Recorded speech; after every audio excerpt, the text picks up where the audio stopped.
As a fan of psychological thrillers, and let's be honest, Harry Styles, when I first saw the trailer for Don't Worry Darling, I was so excited. And then... So, when I went to the theater, I was kind of waiting for the moment when the movie would start to turn cheesy or boring, and it just never did. Not only that, I saw a surprisingly deep theme about the prison of femininity and the labor that is demanded of women in our society. Furthermore, I feel like this film is the perfect case study for explaining the phenomenon of invisible work, both physical and emotional. So let's get into it. The term invisible work was coined by Arlene Daniels in 1987, but that was far from the first time anyone noticed this disparity in housework between women and men. When something's expected of you, you're unlikely to see it as work or to realize that you deserve workers' rights. In other words, you have to know you're working to demand workers' provisions. Daniel defines work as something you have to do to get paid, something that is hard yet has to be done. While housework is unpaid, it's not easy, and yet whether or not it is work has been a topic of discussion for decades. In Don't Worry Darling, none of the women work outside the home. Instead, they prepare breakfast and lunch for their husbands, clean, and have dinner ready before they return home from work. While at first it seems that the women partake in this work by choice, that illusion starts to fade away as more is demanded of them. The few leisure activities they get to partake in are shopping and dancing. Daniels brings up a good point in her work that shopping, although seen as a frivolous activity for women, is actually a required activity that someone in the household must do. To this day, it's a stereotype that women just love shopping, and yet, by Daniel's definition, even shopping is invisible work, and a task that has for years been defaulted to women. A scene that stuck with me is when Alice is cooking in preparation for a big dinner party and starts cracking eggs only to realize they're empty inside. The metaphor gives an insight into how Alice sees her role in society. Daniels says that work provides a clue to a person's worth in society, how others judge and regard him or her. To work and earn money is also to gain status as an adult. Thus, working is an important way to develop a sense of identity and a sense of self-esteem. So work is not just what you do, it's a big part in helping yourself and others determine who you are. To not have work that is meaningful means that you are not meaningful, and when you crack under the pressure of your work, there might be nothing left. That's because work outside of the paid economy is seen as lesser. This work is often praised vocally, but not tangibly. Stay-at-home moms are called super moms, and unpaid nurses caring for critically ill patients are called heroes.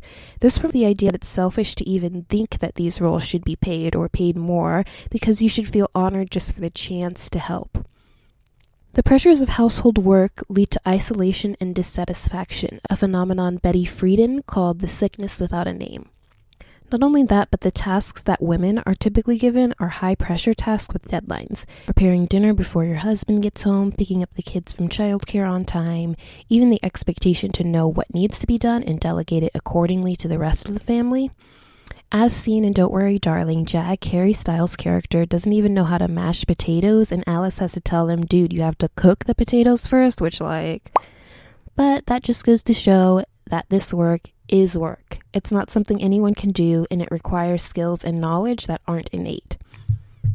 Gloria Steinem once said most women are only one man away from welfare, which honestly my jaw dropped when I first read that. But what she's saying is that women, especially in the 1950s, were expected to hone the skill of nurturing and stay home and out of the workforce for years, while knowing that if their husband were to leave them, they'd be left with no money, no valuable skills, and no work experience.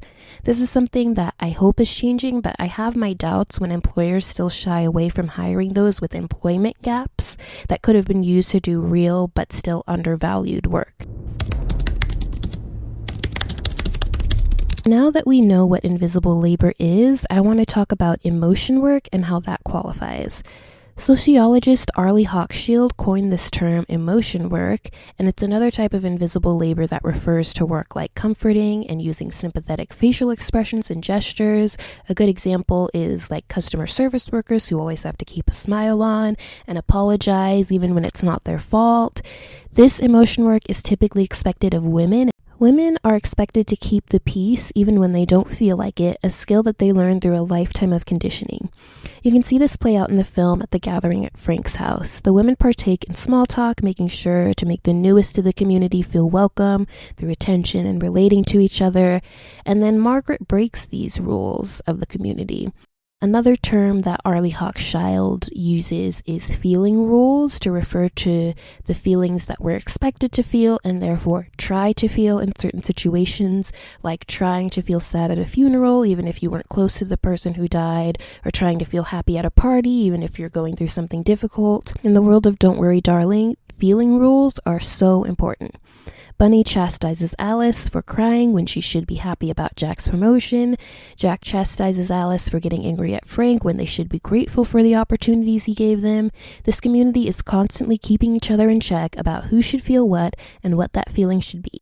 Hochschild says that each interactional episode takes on the character of a mini-government. A card game, a party, a greeting on the street exacts from us certain taxes in the form of appearances which we pay for the sake of sustaining the encounter.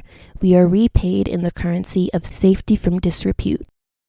At Frank's gathering, Margaret is not attending to how she affects the setting around her and creates an ambience that is far from comfortable. In doing so, she breaks a very important social rule in this community and remains the topic of gossip and volatility for the rest of the film. Later on, Alice, who normally follows the feeling rules, decides to break them once she realizes how her community continues to betray her. The emotion work is the invisible work of trying to feel a certain way, but when your community doesn't care about you, why would you continue to do the work to keep the community together? Perhaps this is what Frank means when he says he's been waiting for someone like Alice. Does he want to see if the community he built can still hold together even when someone doubts him and refuses to play by his rules? A community like that is even more dangerous. If you build a community who refuses to believe anything bad about their own society, a few whistleblowers will never be able to overcome that confirmation bias. To close out this emotion work point, some may say that this work comes naturally to women, but think about it this way. When a child who grows up in a bilingual household learning both English and Spanish grows up to work a job where both languages are required, they are not paid less than the employee who also uses both languages but learned them as an adult. These natural inclinations, which are really social conditioning, are still valuable skills that are not less worthy of compensation because they are natural. Okay, so I'm going to get into spoilers a little bit here, so if you have not seen the movie, turn this off and come back when you have. I don't think you want to spoil this for yourself. It's much better if you don't know this going in. Okay. Here's the thing when it comes to this movie. This whole world is fabricated and created by a man. When this is revealed to Alice, Jack tries to convince her that she should be grateful to live in a place like this where she doesn't have to work. But Alice enjoyed working outside the home, and the work she does in the home is still work. So even in this male fantasy, she is not able to escape the 10 to 12-hour days of work that she used to put in outside the home. The work is now less desirable, and yet she's supposed to feel happy about it and grateful just for the chance to perform it. I can't help but see this mentality in our society. Most moms are meant to feel grateful for a healthy baby in the midst of recovery from a major medical procedure and the trauma that comes with that. Teachers are meant to be happy just to do this work even when they're not paid nearly enough. It's so real how jobs that are traditionally done by women are still undervalued, as seen through low pay or zero acknowledgement that the work actually is work. Robert Weiss said that if invisible work cannot sufficiently be done by the parents, that work gets passed down to children. And I'm sure you can imagine the problems with parentifying children in this way and the lasting effects it can have on the brain. But ultimately, this work shouldn't default to women. Any skill worth having can be learned, and that includes emotional intelligence. If any husbands or fathers are watching this, take note of which tasks you are doing as compared to the women in your life. Even if the amount of tasks are equal, is the amount of labor required, both emotional and physical, equal? I have it. Focus, right here.